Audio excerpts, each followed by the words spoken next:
Looking back into the past, America's interest in East Asia may have also inadvertently started the historical revisionism we see today. The U.S. drafted Japan's current constitution with the pacifist Article 9, which prevents Japan from maintaining any kind of military force for war. Ironically, just a few years after it was enacted, the U.S. pushed Japan to remilitarize due to the threat of communist expansion in East Asia. However, the Japanese government at the time resisted remilitarization, and so the U.S. searched for someone who could lead Japan in a pro-U.S., pro-militarization direction, and they found their man in巣鴨prison, Nobusuke Kishi. Kishi was a suspected Class A war criminal who oversaw the forced conscription of thousands of Chinese and Korean laborers, was a member of the Tojo cabinet that attacked Pearl Harbor, and was apparently racist, thinking that the Chinese were too barbaric to obey laws, and compared them to dogs and that they could at least understand brute force.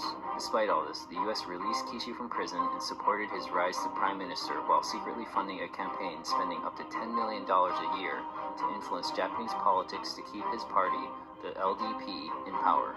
As Prime Minister, Kishi signed a revised version of the U.S.-Japan Security Treaty, keeping U.S. bases in Japan, and convincing the Eisenhower administration to release Class B and C war criminals who were imprisoned for torture, rape, and murder, saying that their pardon would make it easier for Japan to forget past war crimes and move closer to the U.S. In other words, full remilitarization. However, the war was still too fresh in people's minds, and masses of people protested against Kishi and the Security Treaty.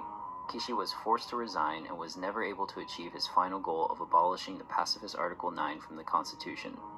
But it seems his dream never died and may be realized now by his grandson, Shinzo Abe, and possibly taken a step further with the help of a group called the Nippon Kaigi, or Japan Conference.